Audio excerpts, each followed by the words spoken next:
isa dhuftee waaqayyo maal si godhee sodaatiniiti dhugaa baay'ee waaqayyo godhee. Maqaan koo Shaashuu Yaayitaan jedhama. Kana waaqeffatu tasuma durii keessa suma jiraadha. Waaqayyo waan baay'ee naa godhe lafa kanatti garuu isa keessaa muraasa kana dhugaa bahu. Torbee irraa sumatti warri lapheen keessan isin dhukkube waaqayyo waa'ee warra lapheen dhukkubuu kanatti dubbataadha jedhee namni waaqayyo lafa kanatti dubbate.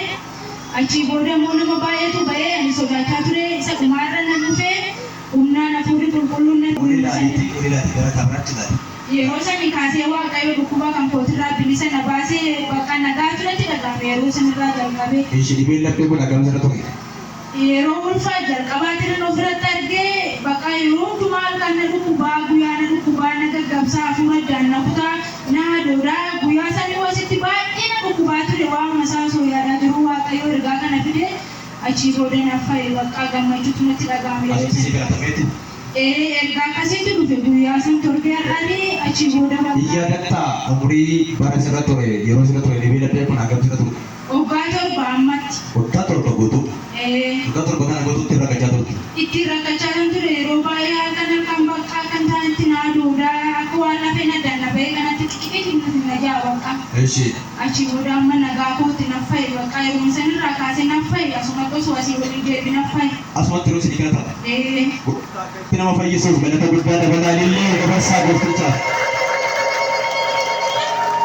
Ni lammaffaan hoo maali? Dhugaatiin koo ni lammaffaan immoo warri kan keessan isin nyaatu jedhamee barreen gaddaadhaa waan na sodaadhu dhugaa bahuu kana na sodaadha baay'ee garuu waaqayyo waan baay'ee narraa na oolche waan baay'ee irraa na fayyisee bakka na sodaadha dhugaa bahuu dhiisuun kan koo kun immoo akka malatti natti ulfaate ba'aa wayii waan narra jiru natti fakkaata yeroo waaldaa dhufu dhugaan baanjaa achii booda bakka ammanan ba'a osoo hin jedhuun immoo gaaffitan nan ta'a har'a bakka murteessee tan dhufe achii booda ilkaan kun na nyaataa yeroo halkan fa'aa dhiba keessaa na dammaqsa abjuu kootiif waan narraa caccabe natti fakkaata bakka sanii booda na dhufe nama baay'eetu dhufe garuu achi keessaa ergaan kun kan ishiiti naan jedhee namni waaqayyoo naaf kadhatee ergaa sanitti bilisaan bahee kanas waaqayyoon naa galateeffadhaa fi waaqayyoodha.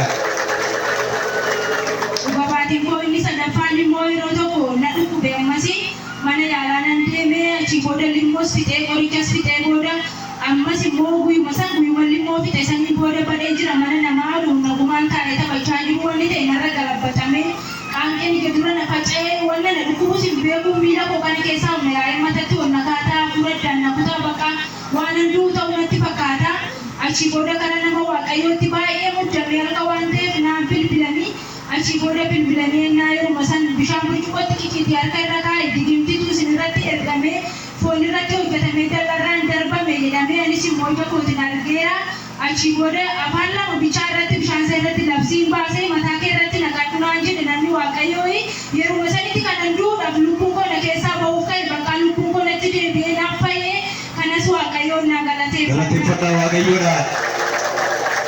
Hallelujah. Dhugaatiin koo inni taanu immoo ammas daa'ima koo kana yeroo hundaa hin boochii yoo natti kuma itti dubbadhes lafaan of dhoofti anis immoo na qadaqadhaa naaf hin abboomamtu achii booda waaqayyoo guyyaa tokko asumatti karaa daa'ima keessanii kanaan isinitti ergamee daa'imtu kun ofiishiitiin lafaan of dhooftee akka of ajjeeftuufitti ergamee kanaaf immoo har'a waaqayyoo irraa cabseera jedhee namni waaqayyoo rafuma kanatti innis bara darbee natti dubbatame ergasii daa'imti koo takka lafaan of dhooftee beektu isas waaqayyoon na galateeffadha. Galateeffadhaa gooftaa itti nama hedduu kanaaf.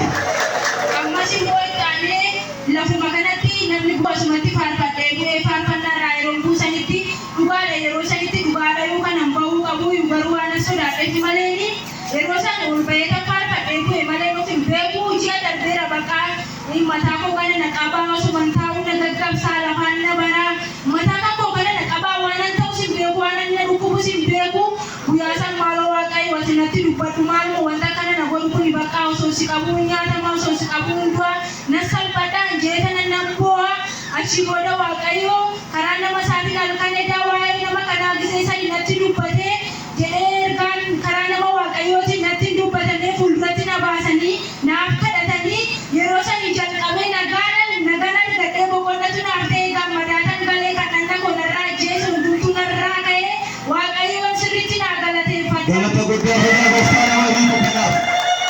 Hallelujah. Waaqayyo gaafa sana akkamitti sitti dubbatee ergaa maalii dubbatamee yaadatta?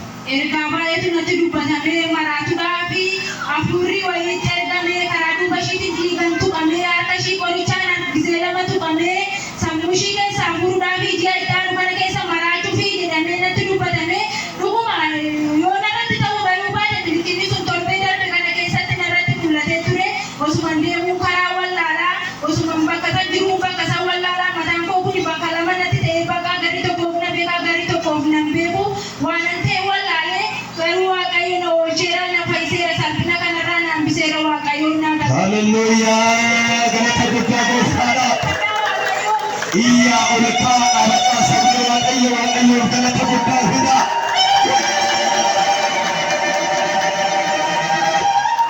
Ililleedhaa ta'uu gooftichaa babbayyuu dabalee. Ameen. Baga fayyitee fayyinni keetti fufaasifa ta'u. Ameen. Hallelujah. Eessa dhuftee waaqayyo maal godhee waa'ee maalii dhugaafuu barbaaddee gaggabaabsiti waa waaqessi godhe qofa. Tole maqaan koo Caamtuu Dabaleetii magaalaa Maqirraa hin dhufe. Maqaan koo Caamtuu Dabaleetii magaalaa Maqirraa hin dhufe. Eeshi. Daa'ima kana yeroo jalqaba garaatti baadhee jiru daa'umsa mana yaalaa yeroo deemu daa'uu dadhabee ciniintirra baay'ee ture gara torban tokko. Magaalaa Maqirraa. Magaalaa Maqirraa jira. Eeshi. Achiin booda bakka riifarii barreessinaa fi isiin tokko guutuu jedhinso. Eeshi. Riifarii barreessinaa fi isiin sichi opereeshinii taate malee hin deessu akkanatti naan jedhan. Eeshi. Yeroo sana immoo dibata asii fudhadhe harkaa hin qaba. Waldaa kana dibata irratti kadhatameetu jira. Eeshi. Asuma hin fudhadhe waldaa kana. Eeshi. Maqaa Yesuusin asiin ba'u asumatti andaa nagaan andaa sin qalamu jedhee raawwadhee tan dibata san ofittis naqee iddoon ciisuttis naqee. Achiin booda bakka yeruma sanitti nagaadhaan da'e yeroo isaan ambulaansi naa yaaman ani da'eetan jira bakka. Galata guddaa gooftichaa. Torbee tokko guutuu kan ciniinsifatte. Torbee tokko guutuu ciniinfatte. Yeroo isaanii operaasyoonii taatiin si jedhan ati immoo fuutee dibata sana ofitti deemte. Ani immoo yeroo sana fuudhetan dibata ofitti naqee iddoon ciisuttis naqee. Nagaa maandees. Nagaa fi yaalan da'e nagaa nasaa. Galateeffadhaa fi jamaa waaqayyoodha. Eeshi, kabira gabaatti guddaa. Gabaatti lammaffaan koo immoo yeruma dhiyoo kanatti daa'ima kana baay'ee na jalaa dhukkube. Afaanii funyaanii koo ijatti harma na jalaa deebisti. Baay'ee ho'iiti ho'a isii qabuu hin danda'u. Ofitti yoo nan uffataan qabe malee isii bichaa ofitti qabuu hin danda'u. Uffataan yoo qabde malee dhala ishee guba. Baay'ee nama guba harma akkasumaan gad deebisti afaanii funyaanii. Afaanii funyaanii. Eeshi.